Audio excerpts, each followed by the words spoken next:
So welcome to all the members. Yes, you are audible. Please proceed. I'm audible. So today's section is about जो COVID-19 में हम लोग इतनी त्रासदी झेल रहे हैं और बहुत परेशान हो रहे हैं, कैसे क्या होना है, उसके ब्रीफ सेशन में हमने डॉक्टर वरुण माथुर जी को इनवाइट किया है। और हम लोग ISRE हमारी सोसाइटी है, Indian society of heating refrigerating and air conditioning engineers की। हम लोग यहाँ पे 250 मेंबर्स जयपुर चैप्टर के अंदर हैं और एज वेल एज हम लोगों ने 10 स्टूडेंट चैप्टर बनाए हैं और हर स्टूडेंट चैप्टर में हम लोग 20-20 मेंबर भी हैं। और इस सोसाइटी का मेन पर्पस तो है air conditioning industry, HVAC industry जो heating ventilation air conditioning industry है, उस इंडस्ट्री को टेक्निकल सपोर्ट देना, वहाँ के मोस्ट टेक्निकल जो इंजीनियर्स हैं उनको अपॉइंट करना, उनको बाहर उनकी क्वालिटीज को बाहर निकालना या उनको सपोर्ट करना। बट हम लोग कहीं ना कहीं एडवोकेसी, जैसा कि मैं एडवोकेसी चेयर संभाल रहा हूँ और एडवोकेसी चेयर के थ्रू हम लोग कहीं ना कहीं कुछ अदर सोसाइटी के साथ भी एसोसिएशन करके हम कुछ ऐसे प्रोग्राम भी करते हैं जो आपको और भी बेनिफिट दे सके। जैसे कि एसोचैम के साथ किया था पिछली बार हमने, FSCI के साथ हम रेगुलर करते हैं, आज के में भी FSCI इन्वॉल्व है। ऐसे ही हम लोग अभी डॉक्टर साहब के साथ में हमने COVID-19 का कर रहे हैं और फ्यूचर में भी इस टाइप के और भी जो भी प्रोग्राम्स है वो होते रहेंगे। तो अभी मैं FSCI की तरफ से मिस्टर अमित कक्कड़ जी को इनवाइट करना चाहूंगा कि वो आए और FSCI के बारे में बताएं, FSCI क्या करता है, कैसे करता है। जैसे कि हम ISRE में एयर कंडीशनिंग और हीटिंग वेंटिलेशन रेफ्रिजरेशन सिस्टम को प्रमोट करते हैं और इस सोसाइटी के टेक्निकल लोगों को सपोर्ट करते हैं, वैसे FSCI में क्या प्रोग्राम होता है और कैसे होता है सर, थोड़ा बताएं sir. Thank you Mohit and thank you ISRE chapter. FSCI का फुल फॉर्म है fire and security association of India, and Fire and Security Association of India is a non-profit organization and it was established in the year 2002, representing the fire protection, life safety, security, building automation, loss prevention and risk management domains. The primary aim of जो Fire and Security Association of India है उसका है foster a spirit of safe living among all the citizens of India, to promote and advance the use of fire safety and security systems, to develop fire safety and security engineering education and awareness.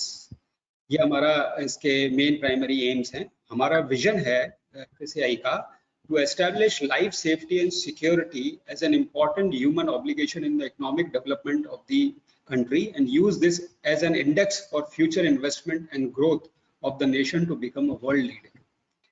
FSCI के all over India में 23 chapters हैं and Jaipur में भी इसका FSCI का एक chapter है। इसके अलावा जैसे आपके ISRE के अंदर और दूसरी सोसाइटीज के अंदर स्टूडेंट चैप्टर्स होते हैं, ऐसे FSCI के अंदर भी जो है स्टूडेंट चैप्टर्स हैं। All across there are about 8,000 members, out of which 840 members are global and Indian corporates such as Siemens, Honeywell, Bosch, Schneider, Tyco, Kirloskar and other firms. इसके अलावा हमारे पास 7,000 इंडियन एंड ग्लोबल प्रोफेशनल्स हैं जो architects हैं, consultants हैं, and users हैं, students हैं। Basically जो FSCI है, जैसे मैंने आपको बताया कि ये इट्स नॉन प्रॉफिट ऑर्गेनाइजेशन है और इसका जो एम है उसके इस ऑर्गेनाइजेशन को ज्वाइन करने के काफी सारे बेनिफिट्स हैं।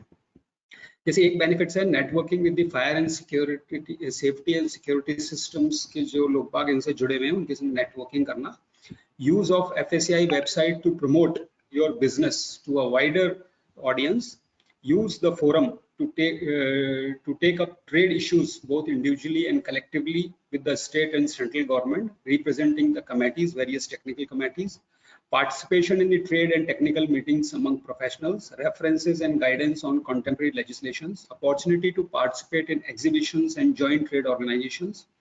इसके अलावा जो FSCI है वो दो मेन इवेंट्स करता है साल भर में।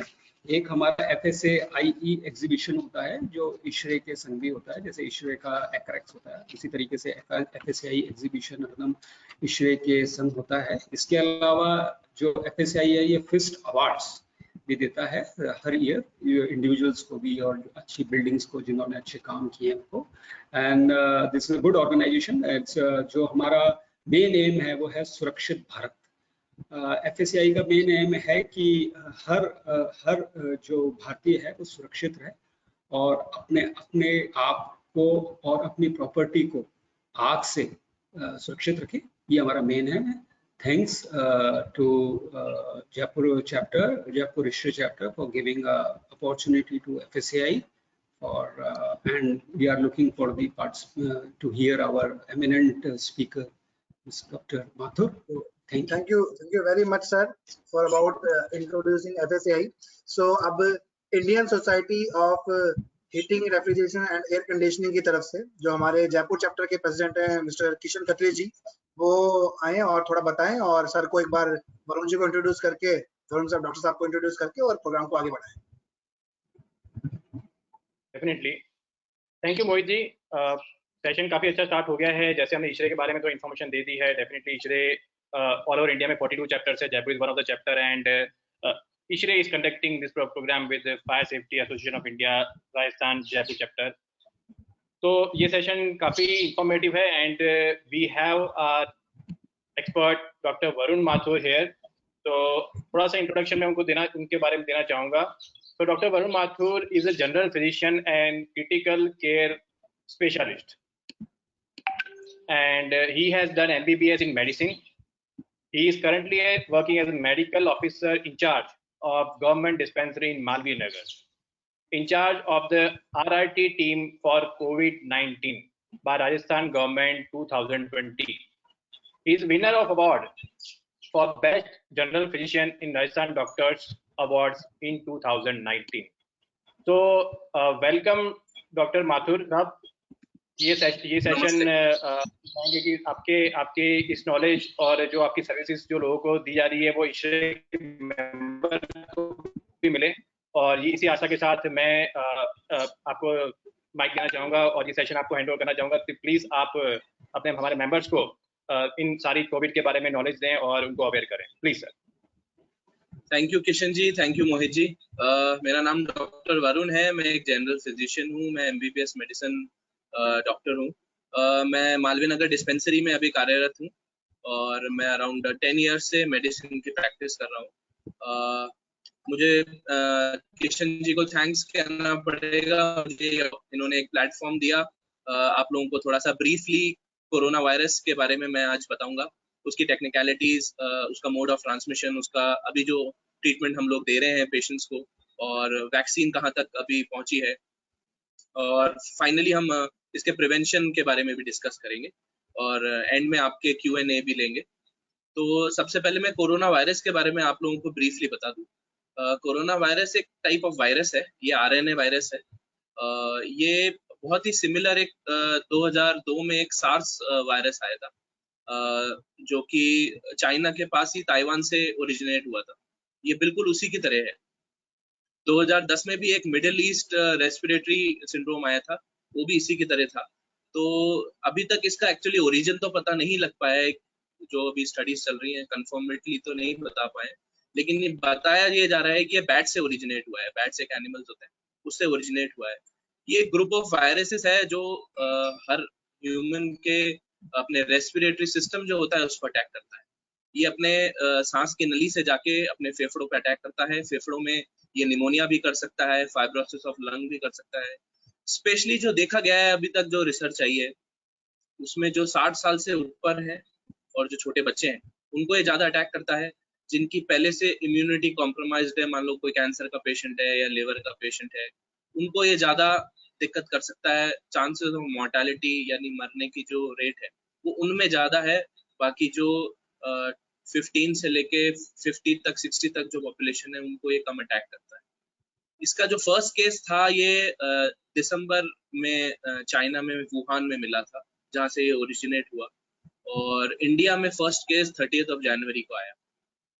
आते ही हमारे प्रधानमंत्री श्री नरेंद्र मोदी जी ने लॉकडाउन लगाया। उससे हम ये जरूर कह सकते हैं कि ये एक बेनिफिट हुआ कि बहुत ज्यादा मात्रा में ये फैला नहीं। ये एक्चुअली एक ड्रॉपलेट इन्फेक्शन है। ये हमारे नाक से, मुंह से जब हम सांस ले रहे हैं, बोल रहे हैं या छींकते हैं या खांसते हैं, तो एक ड्रॉपलेट, एक हमारा कण जो होता है स्पूटम का, वो सामने वाले को अटैक कर सकता है, उसके अंदर जा सकता है, और फिर ये वायरस ब्लड में अटैक करके अपने सांस की नली से जाके उसके फेफड़ों को अटैक करता है। तो ये ड्रॉपलेट इन्फेक्शन है। अभी तक कोई थ्योरी ऐसी नहीं आई है कि हम इस पे कह सके कि ये हवा में भी ट्रांसमिट कर रहा है। कुछ थ्योरी जरूर आई है कि ये कुछ देर, थोड़ी देर हवा में रहता है, बट अभी कंफर्मेटली तौर पे नहीं कहा जा सकता कि ये हवा में रहता है या नहीं रहता है। इसका जो ट्रांसमिशन है वो बहुत फास्ट है। इससे पहले जो वायरस आया था, जो 3-4 साल पहले आप सबने नाम सुना होगा, स्वाइन फ्लू, वो भी बहुत खतरनाक था, लेकिन ये उससे भी ज्यादा खतरनाक है। ये बहुत ही एग्रेसिव, बहुत ही विरुलेंट वायरस है। ये हमारे 1.5 से 5 जनों को, एक आदमी 1.5 से 5 जनों को अटैक कर सकता है और ट्रांसमिट कर सकता है ये वायरस। स्वाइन फ्लू का जो रेशियो था वो अराउंड 1 से 2 जने था, मगर इसका 1.5 से 2 जनों से 5 जनों तक भी अटैक कर सकता है। इटली की एक बहुत फेमस घटना है जहाँ पे एक लेडी थी जो शादी में गई थी, और उस लेडी ने 1000 लोगों को एक ही पार्टी में उसने ट्रांसमिट किया था ये वायरस। मतलब उसने एक को दिया, फिर उसने तीसरे को दिया, उसने 5वें को दिया, ऐसे करके ट्रांसमिट हुआ। और उस एक ही पार्टी के 700 लोग अगले 48 टू 72 आवर्स में हॉस्पिटल में एडमिट हुए थे, और बहुत सारे उसमें एक्सपायर भी हुए। तो ये बहुत ही खतरनाक वायरस है। इसका जो ट्रीटमेंट अभी तक है वो कोई कंफर्मेटरी ट्रीटमेंट नहीं है, सिम्टोमेटिक ट्रीटमेंट हम लोग दे रहे हैं। हमारे एसएमएस के जो डॉक्टर्स हैं, जो मेडिसिन की टीम है, उन्होंने कुछ ग्रुप ऑफ ड्रग्स हैं जिसमें हम स्वाइन फ्लू की जो दवाई आती है ओसेल्टाइमेविर, टेमीफ्लू नाम से, उसका एक कॉम्बिनेशन बना के, और एक हमारा एंटीबायोटिक अजिथ्रोमाइसिन, और एक आप सब लोगों ने अभी न्यूज़पेपर में, टीवी में भी एक ड्रग का नाम सुना होगा, हाइड्रोक्सीक्लोरोक्विन HCQS। ये तीनों दवाओं का मिश्रण करके मरीजों को दिया जाता है, जिससे पेशेंट्स में काफी रिलीफ हमको जो रिसर्च है जो हमारे एसएमएस में हुई है उसमें आया है। WHO कहता है कि एक नई जो अभी ट्रीटमेंट गाइडलाइन आई है प्लाज्मा थेरेपी, उसमें भी काफी जो क्रिटिकल पेशेंट है वो ठीक हुए हैं। प्लाज्मा थेरेपी में हम जो पेशेंट ठीक हो गए हैं, जिनको 28 दिन पूर्व हो गए हैं ठीक हुए हुए, या जिनके 2 सैंपल कोरोना के लगातार नेगेटिव आ गए हैं, उनका हम प्लाज्मा लेते हैं, ब्लड लेते हैं, उसमें से एक कण होता है प्लाज्मा, उसको लेके, और जो क्रिटिकल पेशेंट है, जो वेंटिलेटर पे हैं, या जो किडनी डैमेज वाले हैं, या लिवर एलिमेंट है, या कैंसर वाले हैं, उनको हम वो प्लाज्मा दिया जाता है। उसमें भी देखा गया अराउंड 54 to 70% लोग जो क्रिटिकल थे वो वेंटिलेटर से नॉन वेंटिलेटर पे शिफ्ट हो गए हैं।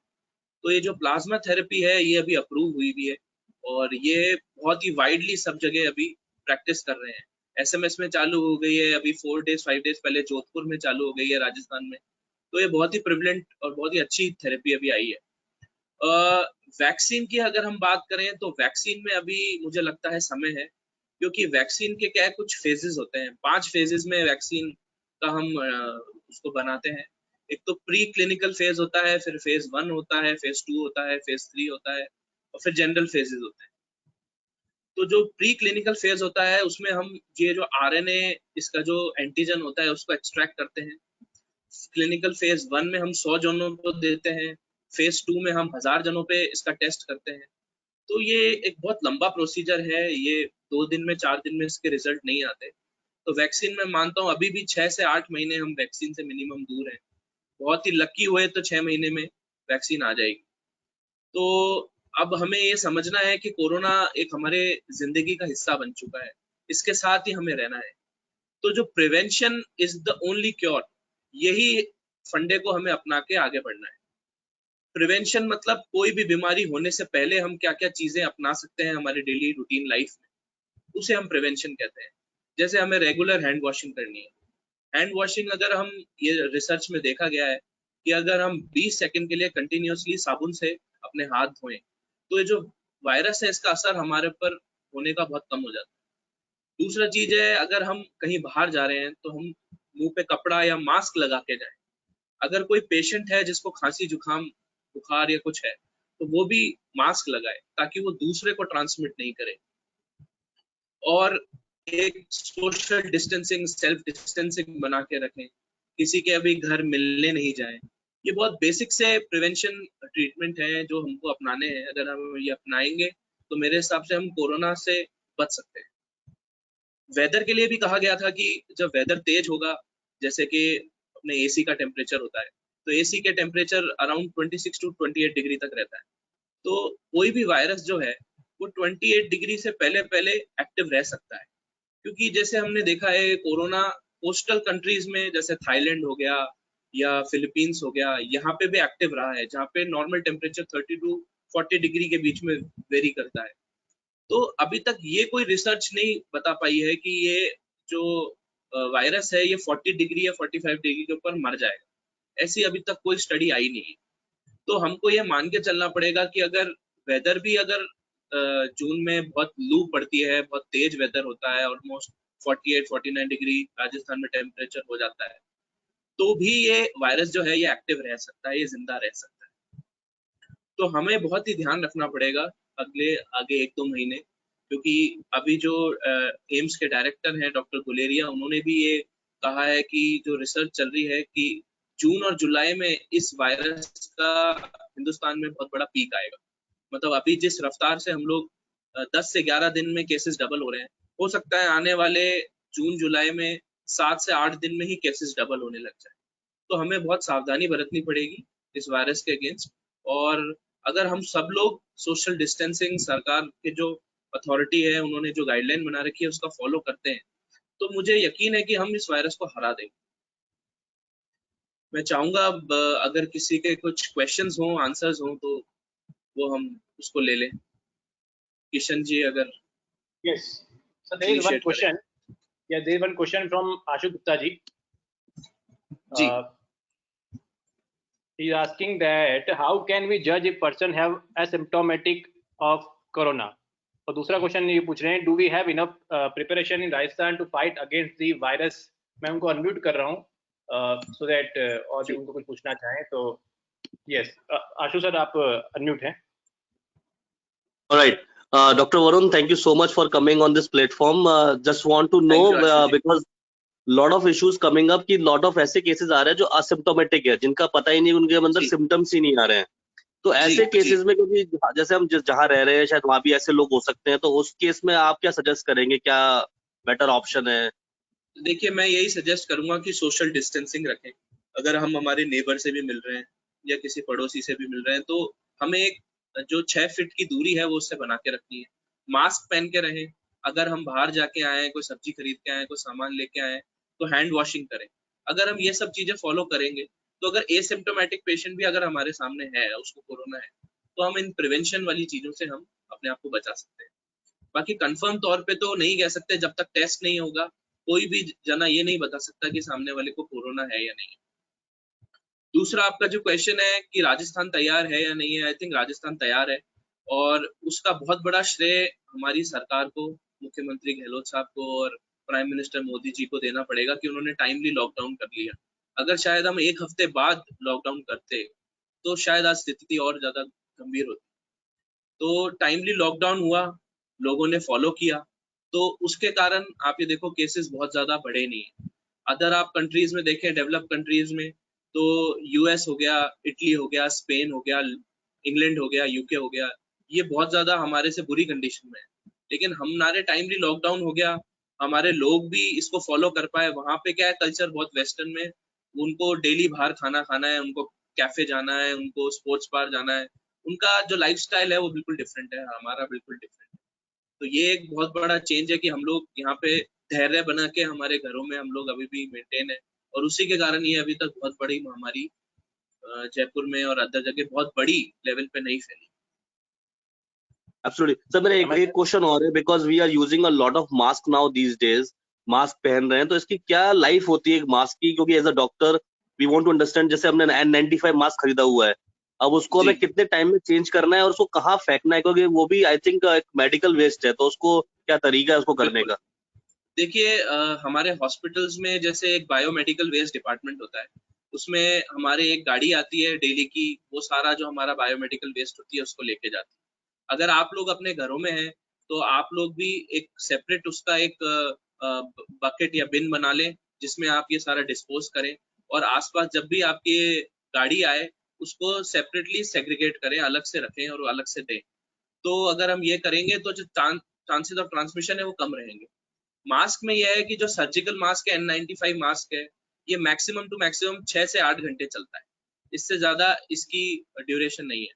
और अगर हम इसको वापस 8 घंटे बाद पहनते हैं, तो इसके अंदर जो हमारे सिक्रीशंस हैं, जो हमारे इन्फेक्शन है, वो हमको वापस और अटैक कर सकते हैं। तो इसको आप 6 से 8 घंटे ही पहने और उसके बाद इसको डिस्पोज ऑफ कर दें। आजकल एक अपने क्लोथ के मास्क निकले हुए हैं, वो आप पहने, उसको आप रीयूज कर सकते हैं, उसको आप धो के वापस पहन सकते हैं। तो धूप में सुखा लें उसको, सर्फ से धो लें उसको और फिर उसको वापस पहन सकते हैं। बाकी जो भी मास्क है वो 6 से 8 घंटे से ज्यादा कोई मास्क नहीं चलता। ओके, हमारे साथ एक सुधीर माथुर साहब हैं, वो एक क्वेश्चन पूछना चाहते हैं। जी सुधीर माथुर साहब। हाँ नमस्कार सब सर। नमस्कार मैं सर। ये पूछना चाह रहा था कि जो हमारी अभी प्लाज्मा की बात हो रही है, तो क्या यहाँ पर प्लाज्मा सभी जगह अवेलेबल है, जोधपुर में, जयपुर में, जिसकी आप बात कह रहे हैं? जी सर, जयपुर में एसएमएस में स्टार्ट हो गया है और जोधपुर में भी अभी 3-4 दिन पहले जो वहाँ का मेडिकल हॉस्पिटल है वहाँ पे स्टार्ट हुआ है, वहाँ पे परमिशन मिल गई है।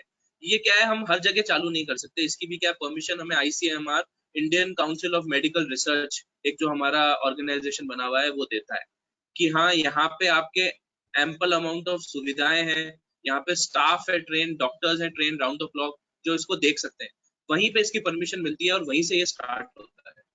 तो एसएमएस में काफी दिन हो गए, अराउंड 2 हफ्ते हो गए स्टार्ट हुए हुए, और अभी जोधपुर में भी 3-4 दिन पहले स्टार्ट हो गया। सर एक सवाल था और छोटा सा कि ये जो does it come in, it comes with touch of hand of infected person और ड्रॉपलेट से ही होगा? जैसे किसी के मान लीजिए कोई असिम्प्टोमेटिक है या जिसका हमको पता नहीं पड़ रहा है, उसके हम टच भी हो जाएंगे तो भी क्या ये कम्युनिकेट हो सकता है? सर टच डायरेक्टली ऐसे टच होने से तो नहीं हो सकता, उसका जो मुंह से या नाक से secretions होते हैं जिसको हम बोलते हैं, वो अगर आप उसके डायरेक्ट कांटेक्ट में आओगे और वो आप अपने नाक, मुंह, आंख इनके पास आप लगाओगे तो वो वायरस जो है वो ट्रांसमिट होने के चांसेस होते हैं। सिर्फ नॉर्मल टच से आपके हाँ सरफेस पे आ जाएगा, अगर आप उस सरफेस को हाथ लगाते हो और फिर मुंह पे हाथ डालते हो तो भी ये वायरस आपको हो सकता है। तो यही है कि अगर आप बाहर जाके आओ तो तुरंत अपने कपड़े चेंज करो और घर के जो कपड़े हैं वो और उनको डायरेक्टली आप, एक हाइपोक्लोराइड सॉल्यूशन आता है जो कि बेकिंग पाउडर हाँ। और पानी से बनता है, उसमें आप डाल दो जी जी। तो ये जो वायरस है ये पूरी तरीके से नष्ट हो जाता है उसमें। तो ये अपन कर सकते हैं, ये प्रिवेंशन अभी बहुत अच्छा बोला आपने, ये बहुत इंपॉर्टेंट आपने जवाब दिया डॉक्टर साहब। एक अब हमारी कुछ साइट वगैरह, जैसे हम लोग कॉन्ट्रैक्टिंग बिजनेस में है, हमारे जो मेंबर्स हैं उनकी तरफ से ये एक सवाल मैं पूछना चाहूंगा कि जो हम कॉन्ट्रैक्टर्स हैं, हम लोग साइट पे जाते हैं और वैसे तो हम एक जो साइट होती है वो उसमें 5-6 आदमी एक ही कमरे में काम नहीं कर सकते नॉर्मली साइट पे, बिकॉज कई सारा एक पर्टिकुलर वर्कर का सामान भी फैला रहता है। तो हम साइट पे भी जैसे गवर्नमेंट ने कुछ कुछ साइट पे ऑपरेशन अलाउ किया है, तो वहां पर साइट पे हमें इन्हीं बातों का ध्यान रखना है या कुछ कोई स्पेशल ध्यान रखने की आवश्यकता है? सर प्लीज गाइड करें। सर यही है, हर घंटे हाथ धुलवाएं और एक सोशल डिस्टेंसिंग रखें, एटलीस्ट 1 फीट 2 फीट की दूरी रहे सारे जो वर्कर्स हैं उनमें। अगर किसी को लक्षण आए तो तुरंत नजदीकी जो भी अस्पताल है गवर्नमेंट का वहां आप दिखाएं, चाहे वो PSC हो, चाहे सैटेलाइट हॉस्पिटल हो, चाहे मेडिकल हॉस्पिटल हो, वहां पे आप पेशेंट को दिखाएं और रेगुलर उनकी हैंड वॉशिंग कराएं, मुंह पे मास्क अगर वो पहन सके, जो कि क्लॉथ मास्क जो कि मात्र 3-4 रुपए का आता है, वो अगर वो पहन के उसी को रीयूज कर लें तो बिल्कुल आप कंस्ट्रक्शन साइट पे भी काम कर सकते हैं, उसमें कोई दो राय नहीं है, क्योंकि इकोनॉमी को भी हमको अब स्टार्ट करना ही पड़ेगा। ये लॉकडाउन बहुत लंबे समय तक पॉसिबल नहीं है क्योंकि उससे काफी लोग जो हैं वो परेशान हो रहे हैं, स्पेशली जो बिलो पॉवर्टी लाइन है उनके तो डेली के खाने के भी प्रॉब्लम हो रही है, और जो अबव पॉवर्टी लाइन है वो भी महीना 2 महीने से ज्यादा अब शायद बिता नहीं पाएगा क्योंकि सबका ही जो लिमिटेड रिसोर्सेज है वो एग्जॉस्ट हो रहे हैं।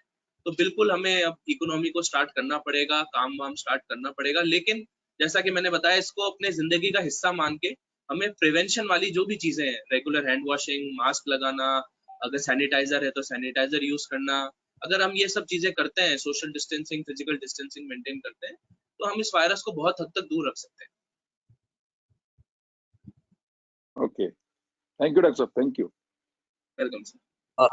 डॉक्टर साहब सॉरी डॉक्टर साहब, मेरा एक क्वेश्चन और था, क्या नाम है, जैसे अभी मैं मेडिकल शॉप्स पे ये कंपलसरी कर दिया है कि विदाउट प्रिस्क्रिप्शन कोई भी सर दर्द की या बुखार की दवाई नहीं मिलती है, और अभी जैसे बहुत सारे लोग हैं जो of course her time doctor के पास नहीं जा पाते प्रिस्क्रिप्शन के कारण, तो ऐसे केस में मेडिकल शॉप वाले वो दवाई नहीं दे रहे हैं, और बहुत से लोग तो इस चक्कर में, मुझे जो रियलाइज हुआ है सर, क्या नाम है, but I think this decision Rajasthan government has taken, तो आपका सर क्या राय बनती है, विदाउट प्रिस्क्रिप्शन देना चाहिए क्या?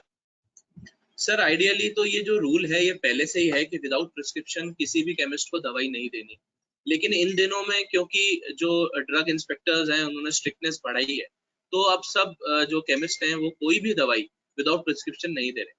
तो मेरा सबसे यही निवेदन रहेगा कि आपके आसपास जो भी गवर्नमेंट डिस्पेंसरी है, हॉस्पिटल है, या कोई प्राइवेट आपका फैमिली डॉक्टर है, आप उसको दिखाएं और उससे प्रिस्क्रिप्शन लेके ही आप दवाई लें। क्योंकि कई बार क्या होता है कि जैसे हम पेन किलर अपनी मर्जी से खा लेते हैं, कोई हेडेक के लिए ले ली या बदन दर्द के लिए ले ली, ये जो पेन किलर्स हैं ये भी बहुत नुकसान करती है हमारी बॉडी को। सबसे अभी इस समय क्योंकि कोरोना का टाइम है, तो ये सडनली आपकी प्लेटलेट्स कम कर देती है, तो प्लेटलेट्स कम होने पे आपको दिक्कत हो सकती है। दूसरा, ये किडनी और लिवर डैमेज करती है। तो मेरा यही सजेशन है कि आप अपने डॉक्टर को दिखाएं, आपके बॉडी वेट के अकॉर्डिंग क्या डोज आपको रिक्वायर्ड है, ये आप अपने डॉक्टर से लेके ही दवाई लें, ये बेस्ट रहेगा। अगर आप बहुत ज्यादा अफोर्ड नहीं कर सकते तो आप अपने पास में कोई भी गवर्नमेंट डिस्पेंसरी में, वहां पे आपको दवाई भी मिल जाएगी, वहां दिखा लें। अगर आपका कोई फैमिली डॉक्टर है आप उनको दिखा लें, और अगर आपका कोई फैमिली डॉक्टर है तो आप उससे टेली कंसल्टेशन भी ले सकते हैं। जैसे कि मैं भी अभी मेरे जो भी पुराने पेशेंट्स हैं उनको मैं टेली कंसल्टेशन दे रहा हूँ, मैं फिजिकली भी पेशेंट देख रहा हूँ लेकिन टेली कंसल्टेशन भी दे रहा हूँ, जो नहीं आ पा रहे लॉकडाउन के कारण। तो हम उनको प्रिस्क्रिप्शन बना के स्कैन करके व्हाट्सएप कर देते हैं, फिर वो पास में किसी भी दुकान से वो जाके वो ले लेते हैं। तो ये भी हम कर सकते हैं।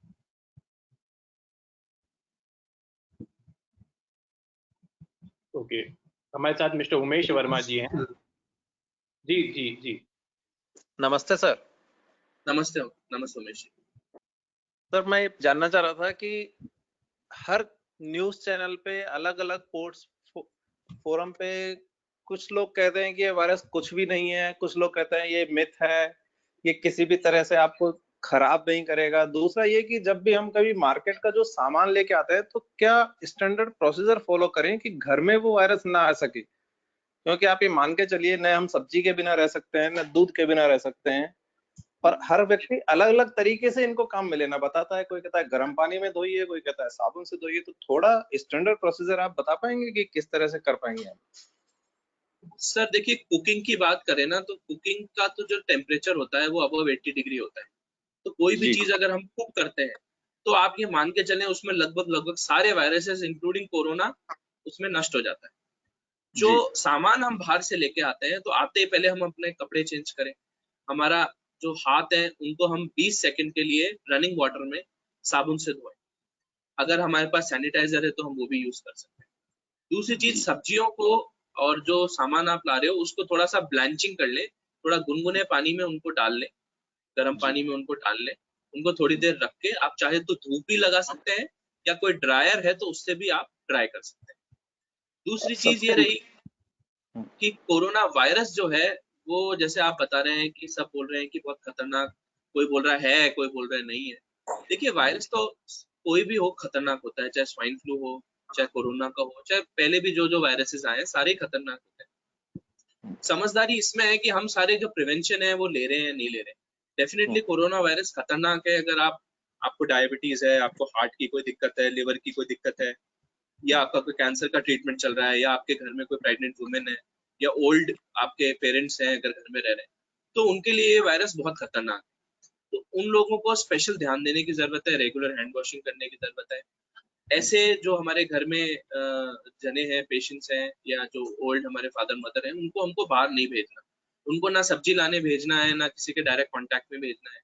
अगर हम उनको बाहर नहीं भेजेंगे तो उनके अंदर, क्योंकि उनकी इम्यूनिटी कम है, तो उनके अंदर ये वायरस नहीं आएगा, तो घर वाले सब सिक्योर रहे। जो यंग आदमी है घर का, अगर वो जाके सारी सब्जियां लाए, सामान लाए, तो ज्यादा बेटर है। तो वो अगर हम फॉलो करें तो सर बस वायरस ये था घबराने की जरूरत नहीं है जी। जब सर अब इतने पेशेंट्स क्योर हो रहे हैं, हमारे पास राजस्थान में तो 46% ऑफ क्योर की परसेंटेज आ रही है, तो मीडिया में, अखबार में अभी तक भी एक्टिव केस ही केवल क्यों नहीं बताए जाते? पूरे केस बता रहे हैं कि हमारे 3,500 केस हैं, जबकि हमारे 1800 केस क्योर भी हो चुके हैं। तो ये आंकड़ा इस तरह से क्यों बताया जाता है कि लोगों में डर का माहौल पैदा हो?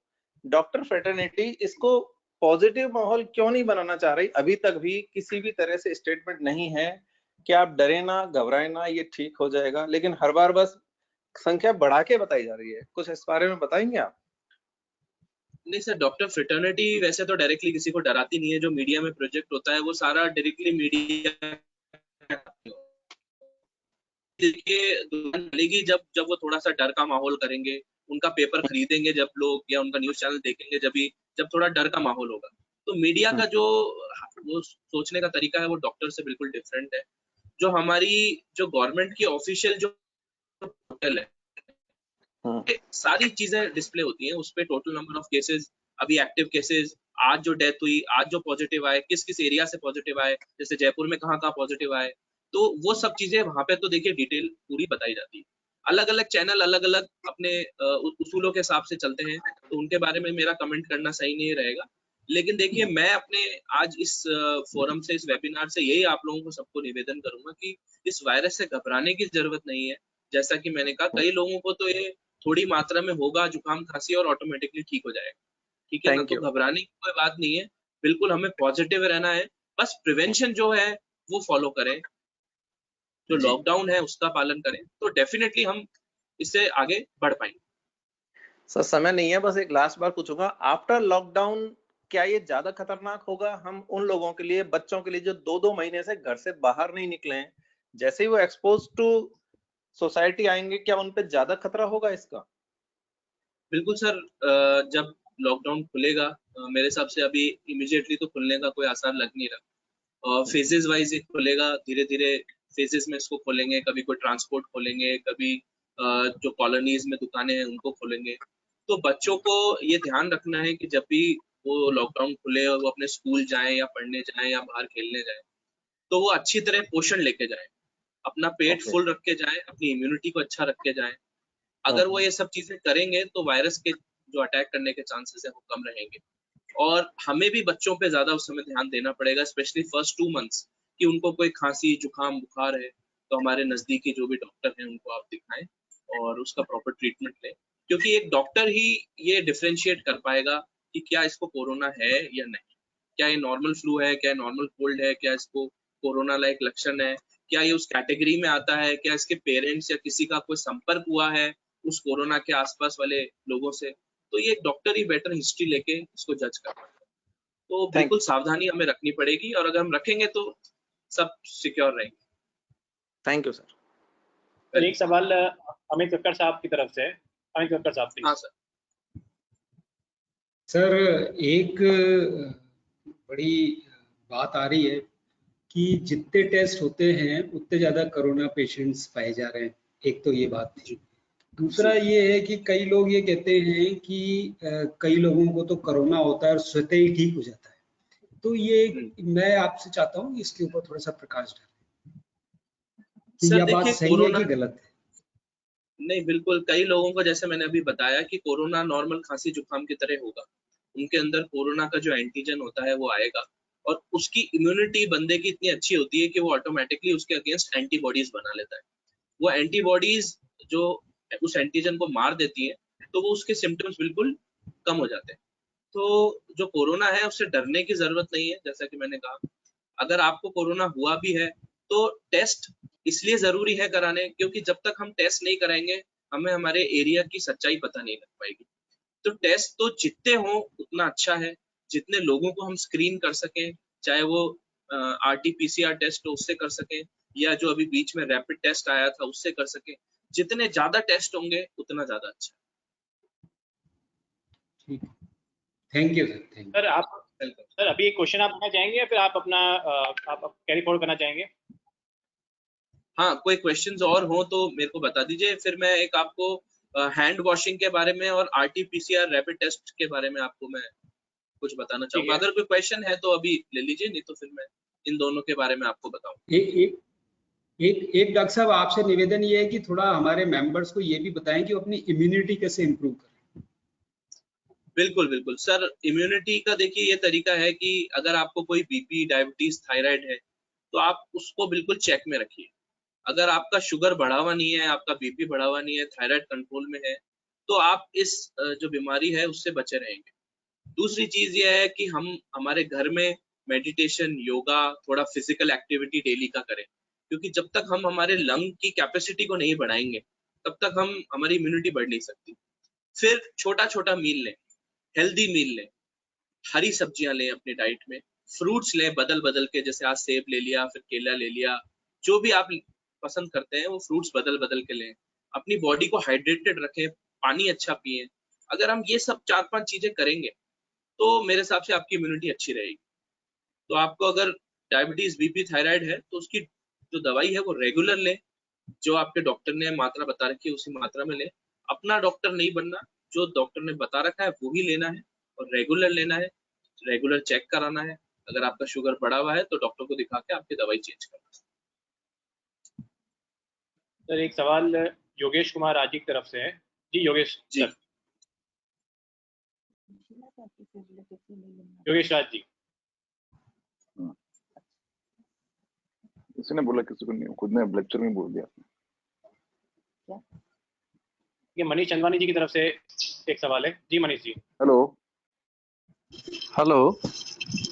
हाँ जी सर। हेलो। हाँ जी। हेलो। वैसे मेरा सवाल इम्यूनिटी को लेके था जो अमित सर ने पूछा।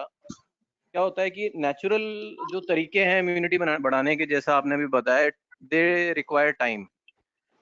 मतलब कोई भी नेचुरल तरीके, मतलब is there any medication for this as well, कि अगर जैसे मान लीजिए आई डोंट नो वेदर मेरी इम्यूनिटी अभी कितनी अच्छी है कितनी अच्छी नहीं है, तो क्या कोई ऐसी टैबलेट्स भी होती हैं जिसको लेके, because we don't see the meditation और medication for corona coming very soon, तो अगर हम बात करें जैसे इकोनॉमी खुलेगी तो सब लोग बाहर जाएंगे, जाना ही पड़ेगा और जाना भी चाहिए, तो क्या ऐसी मेडिकेशन है जिसको हम अभी कोई कोर्स करें तो इम्यूनिटी बेटर हो जाए हमारी? सर डायरेक्टली तो देखिए कोई मेडिसिन नहीं है ना, कि हम Okay. दवाई लेते हैं और हमारी इम्यूनिटी सबसे अच्छी हो जाए, ऐसा कोई मेडिसिन कोरोना कमिंग वेरी सून, लेकिन अगर हम बात इकोनॉमी खुलेगी, मेरे हिसाब से वॉइस इको हो रही है। हाँ मैंने हाँ ये म्यूट कर दिया। तो ऐसे डायरेक्टली कोई मेडिसिन नहीं है कि हम मेडिसिन लें और हमारी इम्यूनिटी बहुत अच्छी हो जाए। ऐसी कोई मेडिसिन ना बनी है, ना मुझे लगता है आने वाले 20 से 30 सालों में कोई बनने वाली है। इसमें यही है कि जो मैंने आपको चीजें बताई, आप रेगुलर वर्कआउट करें। हम अभी बाहर तो नहीं जा सकते, लेकिन हम हमारी छत पे और बैठ के योगा, मेडिटेशन, ये सब चीजें कर सकते हैं, जुम्बा कर सकते हैं, डांस कर सकते हैं। इनसे हमारी जो लंग की कैपेसिटी होती है वो बढ़ती है। दूसरी चीज ये है, हमारा जो पोषण है वो बहुत इंपॉर्टेंट है। Diet is very important. अगर हम अपना जो खाना है उसको अगर हम अच्छा रखें, पौष्टिक रखें, तो हम लगभग 90% बीमारियों से बच सकते हैं। पानी जो हम पिए वो थोड़ा उबाल के पिए और अपनी बॉडी को हमेशा हाइड्रेटेड रखें। हमेशा लिक्विड लेते रहें, कुछ ना कुछ हर 2-3 घंटे में। कभी कोई फ्रूट ले लिया, कभी कोई जूस पी लिया, कभी कुछ, अगर कोई एग खाता है तो एग ले लिए। तो ये चीजें अगर हम रेगुलर रखेंगे तो हम इस बीमारी से काफी हद तक दूर रहेंगे। दूसरी चीज ये है कि इम्यूनिटी का भी एक बहुत ज्यादा रोल आपसे ही रिलेटेड है। जैसे मान लीजिए आप हर 6 महीने में बीमार पड़ते हैं, कभी आपको टॉन्सिल हो जाता है, कभी जुकाम हो जाता है, खांसी हो जाती है, तो इसका मतलब यह है कि आपकी इम्यूनिटी जनरली वीक रहती है। तो आपको एक तो प्रॉपरली वर्कआउट करने की जरूरत है। अगर आप ओवरवेट हैं तो आपको वेट रिड्यूस करने की जरूरत है। आप ज्यादा स्ट्रेस लेते हैं तो आपको स्ट्रेस कम लेनी है। डाइट आपको अच्छी रखनी है, बॉडी को हाइड्रेटेड रखना है। ये चीजें अगर अपन करेंगे तो इम्यूनिटी को अपन चेक रख सकते हैं और हम बीमारियों से दूर रह सकते हैं। Thank you sir, thank you. अपना लास्ट सवाल अभी लेंगे हम योगेश जी की तरफ से। जी योगेश कुमार जी, लास्ट सवाल आपकी तरफ से, फिर हम आगे सेशन कंटिन्यू करेंगे। सर मेरा रिगार्डिंग डाइट प्लान के रिगार्डिंग था। अभी आइडियल डाइट प्लान क्या होना चाहिए एक बच्चे के लिए और एक एज्ड पर्सन के लिए? जो हम बात करें 60 प्लस है और जो बच्चे 15 प्लस है, आइडियल डाइट प्लान क्या होना चाहिए जिससे कि वो इन्फेक्ट नहीं हो सके? कुछ बता सकेंगे इस बारे में? देखिए डाइट प्लान एज सच कुछ पर्टिकुलर नहीं होता, हर बंदे के लिए उसके अकॉर्डिंग प्लान बनता है। ये है कि आपको बैलेंस डाइट लेनी जरूरी है। आपके डाइट में प्रोटीन अच्छा होना चाहिए, क्योंकि हमारी जो टिश्यूज हैं वो 70% प्रोटीन से बने हुए हैं। तो प्रोटीन आपकी जो डाइट है उसमें बहुत अच्छा होना चाहिए, और उसमें आपको सप्लीमेंट लेने की जरूरत नहीं है। जो हमारे वेजिटेरियन खाना है उसमें बहुत अच्छे प्रोटीन होते हैं, जैसे दालें हो गई, सोयाबीन हो गए, इनमें बहुत अच्छा अमाउंट ऑफ प्रोटीन होता है। डेयरी प्रोडक्ट्स में बहुत अच्छा अमाउंट ऑफ प्रोटीन होता है। कार्बोहाइड्रेट जो है उसको अपन थोड़ा कम रख सकते हैं। जैसे हम रोटी सब्जी जनरली खाते हैं डेली 2 टाइम, तो हम रोटी की क्वांटिटी कम कर सकते हैं, सब्जी की क्वांटिटी बढ़ा सकते हैं। सब्जी खाने से पहले हम सैलेड ले सकते हैं, उसके बाद खाना खाने के बाद हम आधा 1 घंटे बाद कोई फ्रूट ले सकते हैं, बॉडी को हाइड्रेटेड रख सकते हैं। तो ये जो सब चीजें अगर हम बैलेंस में लें तो हम अपनी जो डाइट में जैसे ग्रीन वेजिटेबल्स इंक्लूड करें, वो बहुत इंपॉर्टेंट है। और प्रोटीन जैसे मैंने बताया वो आपको अच्छा रखना ही है। डेयरी प्रोडक्ट्स में कैल्शियम, मिनरल्स, विटामिन बहुत अच्छे होते हैं, तो डेयरी प्रोडक्ट्स आपको जरूर लेने चाहिए। डेली में एक आपके डाइट में एक बार आपको डेयरी प्रोडक्ट्स लेना बहुत जरूरी है। अगर आप नॉन वेजिटेरियन है तो आप ग्रिल्ड फूड ले सकते हैं और एग्स ले सकते हैं। एग वाइट में बहुत अच्छा प्रोटीन और कैल्शियम होता है, वो आप ले सकते हैं। करीज को अभी अवॉइड करना है अपन को, बहुत ज्यादा ऑयली फूड, बहुत ज्यादा स्पाइसी फूड, बहुत ज्यादा भुना हुआ फूड, वो अपन अवॉइड कर सकते हैं क्योंकि अभी हमारा ज्यादा वर्कआउट हो नहीं रहा, हम सब लोग अभी वर्क फ्रॉम होम या घर पे बैठे हुए हैं, तो बहुत ज्यादा हैवी खाना खाने की जरूरत नहीं है जिसको पचाने में हमें ज्यादा मेहनत करनी पड़े, उसको हमें अवॉइड करना है। एक छोटा सा क्वेश्चन और मेरा है कि अभी राइट नाउ जो क्लाइमेट चेंज वेरिएशन होता है, इससे एक छोटे बच्चों को कभी खांसी जुकाम का एक बहुत कॉमन चीज है कि कभी सुबह उठा तो पता लगा उनको खांसी हो गया है, जुकाम हो गया, तो इसके लिए कोई पर्टिकुलर मेडिसिन है या क्या हमें किसी फिजिशियन को कंसल्ट करना पड़ेगा?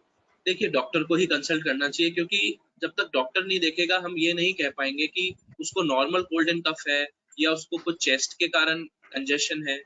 तो मैं तो आपको ये सलाह दूंगा कि आपके नजदीकी जो भी डॉक्टर हो आप उनको दिखाएं और उसका बच्चे का प्रॉपर ट्रीटमेंट लें, क्योंकि जो दवाइयां भी हैं वो ऐसे वर्बली बताना पॉसिबल नहीं है, क्योंकि वो बॉडी वेट के अकॉर्डिंग होती है।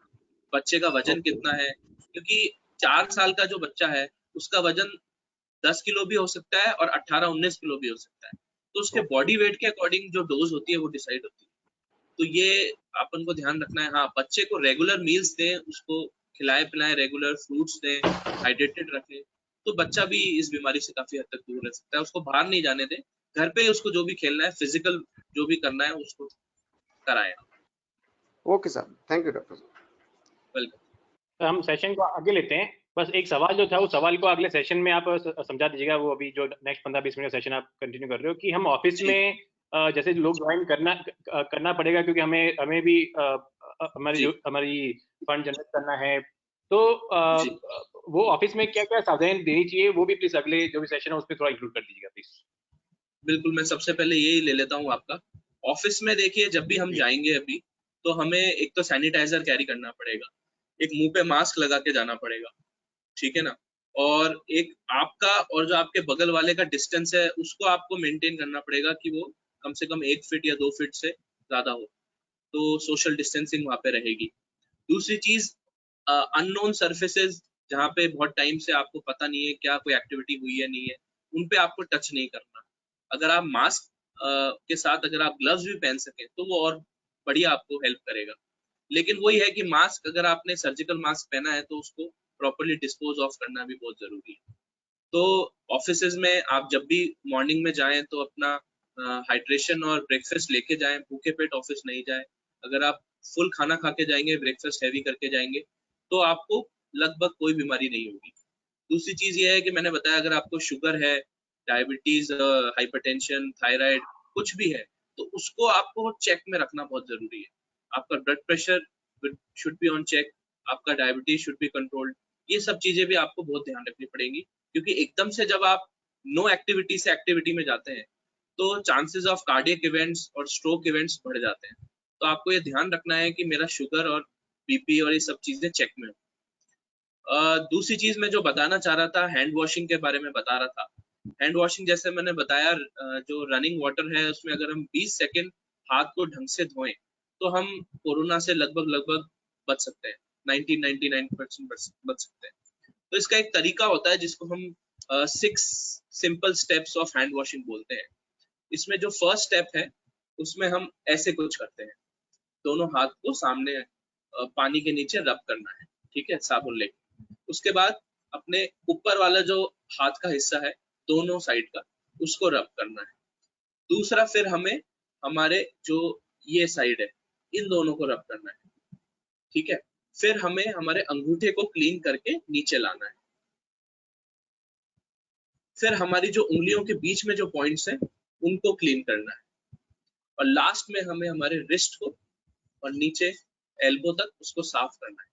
अगर हम 20 सेकंड्स के लिए ये करेंगे तो हम सारे हमारे हाथ से जो भी ड्रॉपलेट इन्फेक्शन अगर आया होगा उसको वॉश आउट कर सकते हैं। दूसरी चीज मैं आपको बताना चाहूंगा कि अभी जो डायग्नोस्टिक टूल है इसका कोरोना का, ये 2 तरीके से किया जा रहा है। एक तो हमारा RT-PCR जो टेस्ट होता है जिसको हम एंटीजन टेस्ट बोलते हैं, उसमें जो आपका बॉडी का सीरम है, आपका स्वैब लिया जाता है।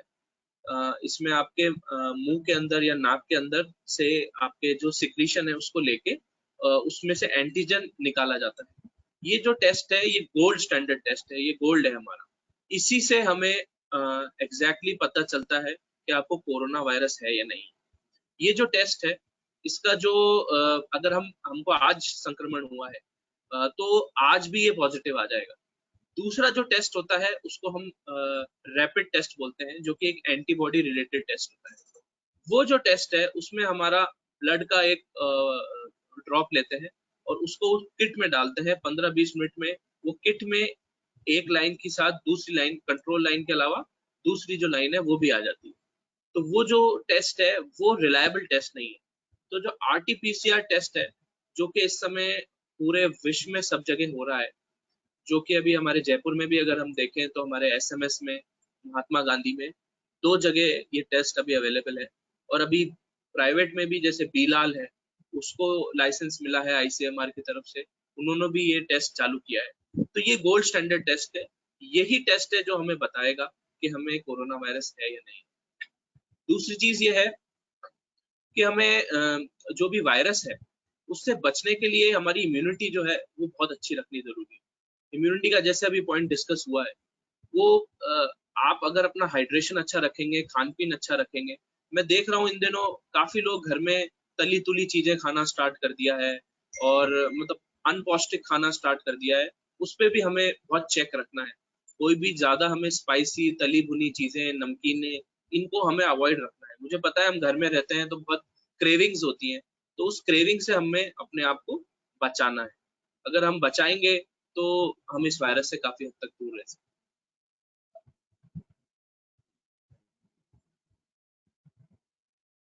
और कोई क्वेश्चन हो तो मैं लेना चाहूंगा।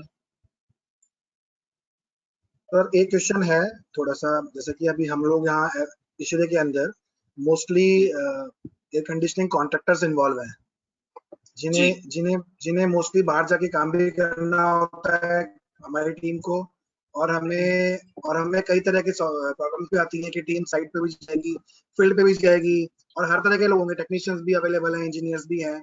तो हमें किस टाइप की फॉर्मेलिटीज और सेफ्टीज को यूज करना है, और गवर्नमेंट की तरफ से भी कोई ऐसी नॉर्म्स आए हैं कि हमें थर्मोमीटर की स्कैन करनी है या कुछ भी थर्मोमीटर स्कैन करना है या कुछ सेफ्टीज रखनी है, तो वो नॉर्म्स भी कुछ है तो वो भी थोड़ा उस पर प्रकाश डालिए सर।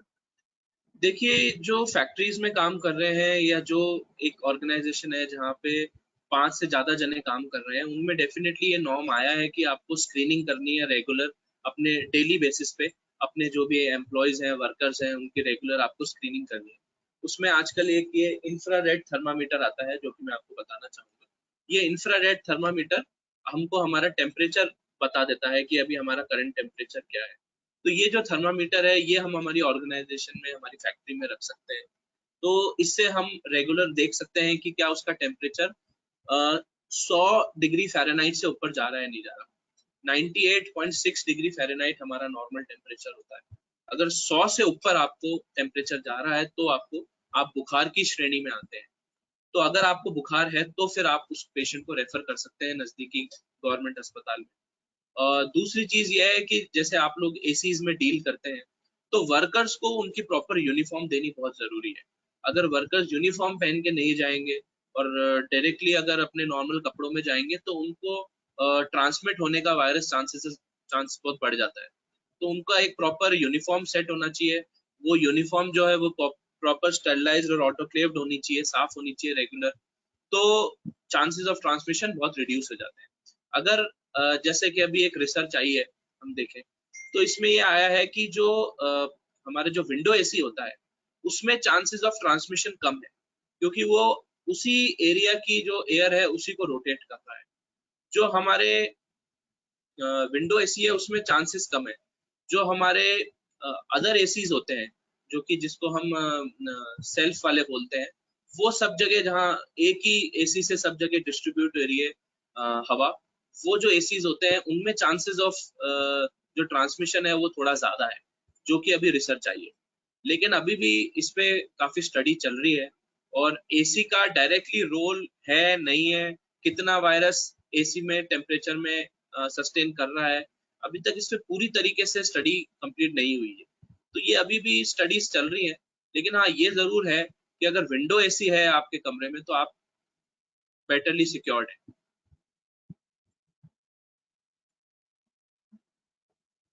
एक सवाल समीर श्रीवास्तव जी की तरफ से, काफी इंटरेस्टिंग सवाल है। जी जी समीर जी, काफी इंटरेस्टिंग सवाल, प्लीज बताइए। समीर श्रीवास्तव जी। या now I am muted. Doctor साहब वेरी नाइस, आपका बहुत बढ़िया ये सेशन रहा। मेरा डॉक्टर साहब छोटा सा सवाल ये है कि जैसे हम लोग मास्क पहन रहे हैं जो, तो we are inhaling and exhaling, you see we are inhaling oxygen and exhaling carbon dioxide from the same source. तो थोड़ी देर में ऐसा लगता है सफोकेशन हो रहा है, तो कितनी देर तक ये मास्क पहनना चाहिए? और फिर मतलब somebody just recommended that if nobody is there, just remove the mask and keep it there, थोड़ी देर के लिए आप हटा दीजिए, और फिर उसके बाद जैसे कोई आता है या आप बात करने जाते हैं तो उसको फिर से लगा लीजिए। तो what do you have to suggest on that? Sir, I know the mask is little suffocating, but ये हमें जब ही पहनना है जब हम घर से बाहर है या हम कोई क्राउडेड एरिया में है। अगर हम वहाँ हैं तो ही हमें मास्क पहनना है। अगर हम घर पे हैं तो हमें मास्क पहनने की जरूरत नहीं है। जैसे अभी मैं घर पे बैठा हुआ हूँ तो मैंने भी मास्क नहीं पहन रखा, आई डोंट रिक्वायर मास्क, ठीक है ना। अगर हम बाहर कहीं जाके आए हैं तो हमें मास्क पहनना है, उसको प्रॉपर डिस्पोज करना है। अगर उसमें कोई सिक्रीशंस है, अगर वो गीला हो गया है तो तुरंत उसको चेंज करें। ये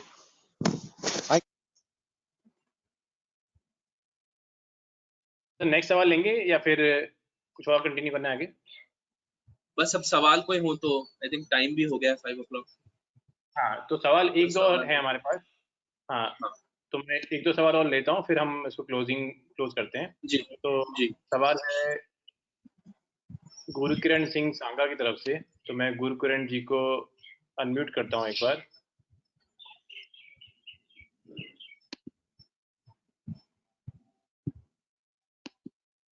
जी गुरुकिरण जी, बताइए, आपका कोई सवाल?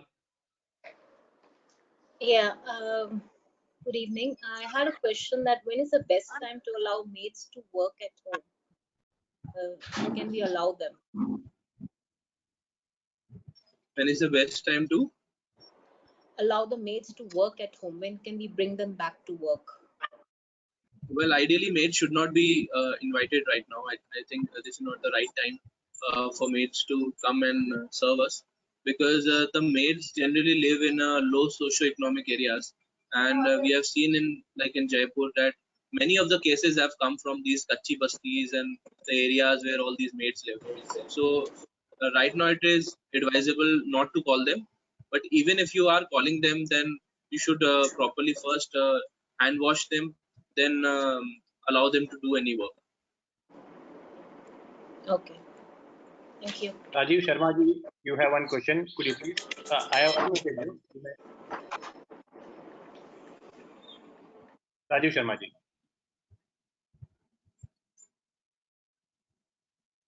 Ganpat Chaudhary ji, I am also unmuting you. Yes, Ganpat ji.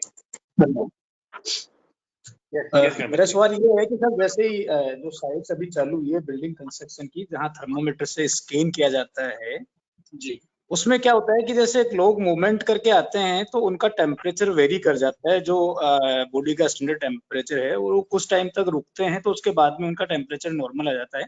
तो इस बारे में आपका क्या कहना है सर, क्या करना चाहिए उस तरह? सर अगर वो मूवमेंट भी करके आ रहे हैं तो उनका 100 से ऊपर तो नहीं जा रहा होगा। तो जैसा कि मैंने बताया कि 100 से अगर नीचे आपका बॉडी टेम्परेचर है तो आपको बुखार नहीं है।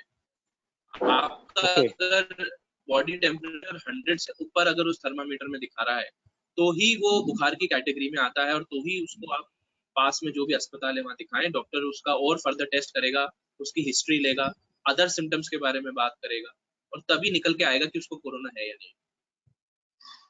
Okay sir, thank you.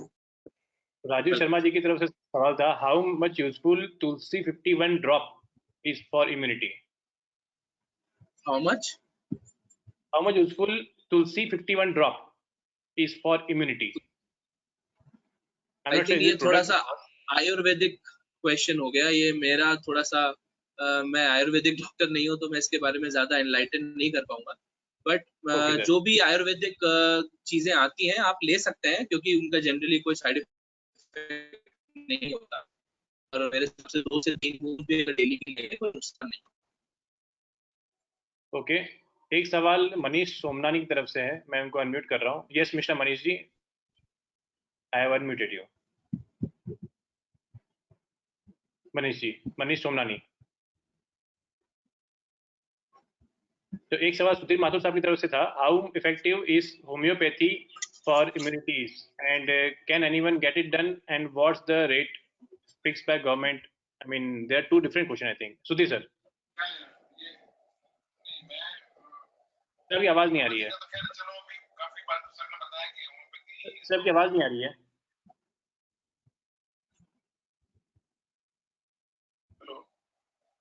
हाँ सर, अभी डॉक्टर साहब ने टेस्ट की बात कही थी कि बीलाल टेस्ट कर रहे हैं और महात्मा गांधी में It's 5 o'clock. क्या ये कोई भी जाके टेस्ट करा सकता है वहाँ पे, और गवर्नमेंट ने इसकी कोई रेट फिक्स कर रखी है लेबोरेटरीज में? मेरे को आवाज नहीं आ रही उनकी। मेरा सर का क्वेश्चन है कि बीलाल में कोई भी जाके टेस्ट करा सकता है या नहीं करा सकता। तो मैं बता दूं सर कि बीलाल जाके टेस्ट करा सकते हैं अगर आपके पास डॉक्टर का प्रिस्क्रिप्शन है, और अगर डॉक्टर आपको लिख के देता है और डॉक्टर को लगता है आपके कुछ सिम्टम्स हैं या आप किसी कोविड पेशेंट के डायरेक्ट संपर्क में आए, तो डेफिनेटली आप करा सकते हैं टेस्ट। बाकी जो गवर्नमेंट है, जैसे SMS है जहाँ पे टेस्ट हो रहे हैं, वहाँ पे हमने एक क्राइटेरिया बना रखा है कि जो भी टेस्ट कराने आएगा, क्योंकि बहुत सारी पेंडिंग रिपोर्ट्स चल रही हैं, तो आपको 3 दिन तक हॉस्पिटल के अंदर स्टे करना पड़ेगा, उसके बाद ही हम आपका टेस्ट कर पाएंगे। बाकी प्राइवेट में कोई भी करा सकता है, महात्मा गांधी, बीलाल दोनों अवेलेबल है।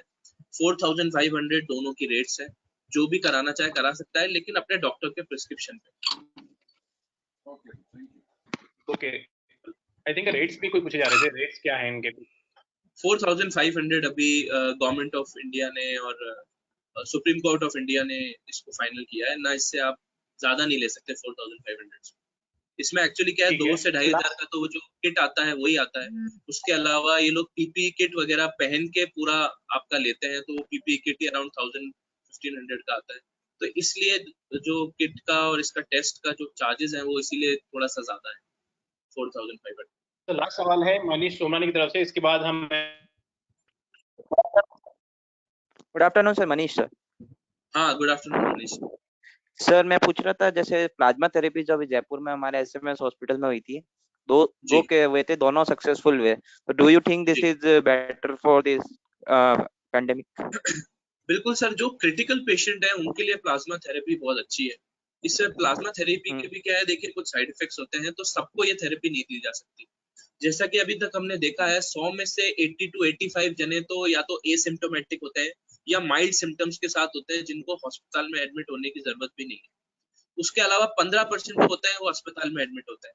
उसमें से भी 10% जो होते हैं उनको ICU की जरूरत नहीं होती, वो नॉर्मल वार्ड में ट्रीटमेंट लेकर ठीक हो जाते हैं। सिर्फ 5% लोग जो हैं जो ICU में जाते हैं, उनको हमने रेकमेंड किया है, ICMR ने रेकमेंड किया है कि अगर ये सक्सेसफुल है तो गवर्नमेंट इसको सर, सेंट्रल गवर्नमेंट इसको अलाउड क्यों नहीं कर रही सर? जैसे कि वो जैसे बताया ना कि जो हेल्थ मिनिस्ट्री डिपार्टमेंट की तरफ से इसके साइड इफेक्ट्स भी होते हैं, काफी सारे साइड इफेक्ट्स भी हैं। ये जैसे किडनी और लिवर पे भी कुछ इसके साइड इफेक्ट्स होते हैं, और चांसेस ये भी है कि अगर उस बंदे को कोई और टाइप ऑफ इन्फेक्शन हो तो वो भी आपके अंदर आ सकता है, जो उसके प्लाज्मा के थ्रू आपके अंदर आ सकता है। तो इसके कुछ साइड इफेक्ट्स होते हैं, इसलिए हर जने को इसकी जरूरत नहीं है। जो क्रिटिकली पेशेंट हैं, जो वेंटिलेटर्स पे हैं, उनको ये थेरेपी दी जा रही है, और उसमें काफी हद तक अभी भी इस पे स्टडी चल रही है, पूरी तरीके से स्टडी आई नहीं है। 100 में से 70% लोग इससे ठीक हुए हैं, 20 से 30% पे अभी भी इसका कोई फायदा नहीं हुआ है। तो ऐसा नहीं है कि 100% थेरेपी है, 100% ट्रीटमेंट थेरेपी है। लेकिन आज 60 to 70% लोग इससे ठीक भी हुए, रिकवर हुए, रिकवर होने के रिकवर चांसेस। हुए। हाँ, 100 में से 100 क्रिटिकल पेशेंट पे अगर किया है तो 70 पेशेंट क्रिटिकल से नॉन क्रिटिकल कन्वर्ट हो गए। डॉक्टर साहब बहुत ही सर, अच्छा सेशन थैंक यू हुआ सर। और हम सभी को आपसे काफी कुछ समझने को और सीखने को मिला और आशा करेंगे हम आगे भी इस टाइप के सेशन करते रहेंगे। तो बिल्कुल अभी शायद बिल्कुल बिल्कुल। किशन जी के इंटरनेट में कुछ इशू आ रहा है तो वो अभी कंटिन्यू है या नहीं है आइडिया नहीं लग पा रहा है। तो मैं सभी mostly- दर्शकों को अपना नंबर देना चाहूंगा और मैं हाँ जी, चाहूंगा कि आपको कभी भी कोई दिक्कत हो तो मेरा नंबर आप अपने पास रखें और कोई भी दिक्कत हो तो पूछ लें, या अगर आके दिखाना चाहें तो दिखा भी सकते हैं, चाहे तो डिस्पेंसरी में आ सकते हैं, चाहे तो मेरी क्लिनिक में आ सकते हैं। मेरा नंबर आप सब लोग चाहें तो नोट कर लें, 9549322220। तो मैं चाहूंगा अगर किसी को भी मेरी जरूरत है कोरोना से संबंधित या और किसी भी चीज से संबंधित, तो प्लीज आप कभी भी बेहिचक मेरे को कॉल करें, मैं पूरी कोशिश करूंगा आपकी जो भी प्रॉब्लम है उसका समाधान करने की। Thank you.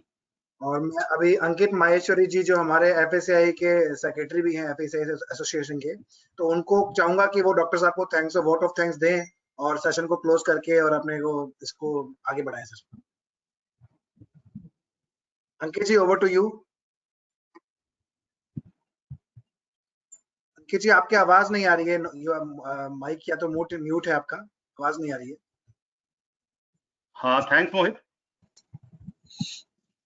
हाँ पहले तो मैं पूरी इश्रे की team Kishan ji and team को धन्यवाद देना चाहूंगा जिन्होंने बहुत ही अच्छा एक ऑर्गेनाइज किया है वेबिनार को, जो इस टाइम पे बहुत सख्त जरूरत थी।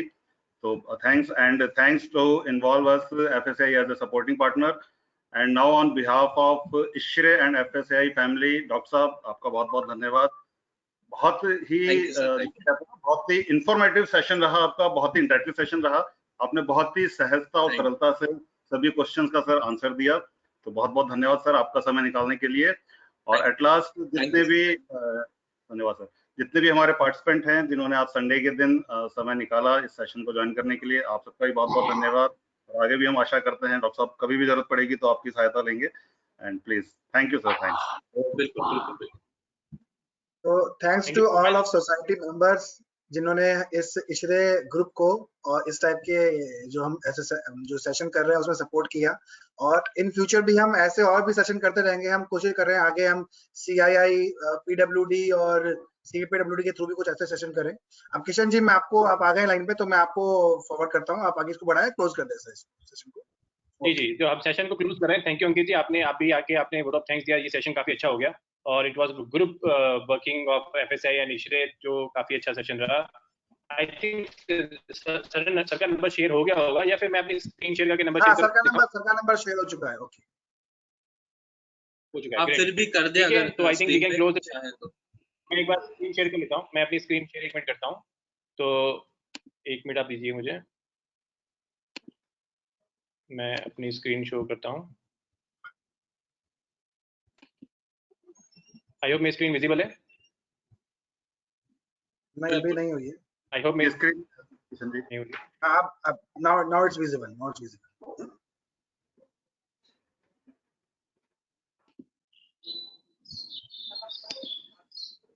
जी, तो नंबर है डॉक्टर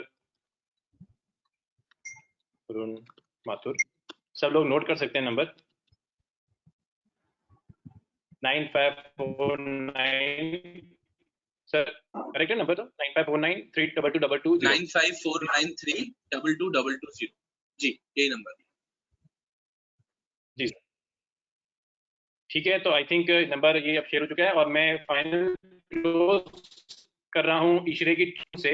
इशरे की ट्यून फर्स्ट टाइम लॉन्च की गई है इन द हिस्ट्री, सो सब लोग डिस्कनेक्ट भी कर सकते हैं और ये ट्यून को सुन के भी डिस्कनेक्ट करना चाहें तो कर सकते हैं। मैं इस ट्यून को प्ले करता हूँ।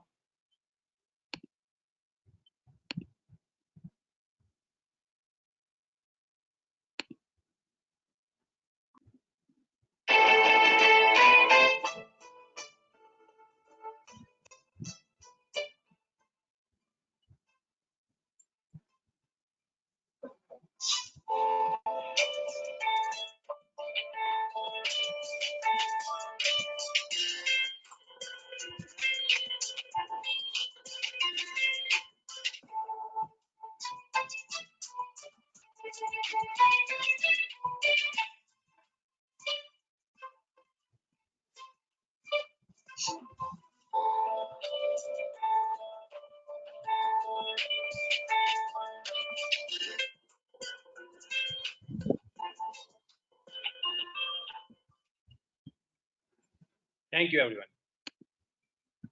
Thank you.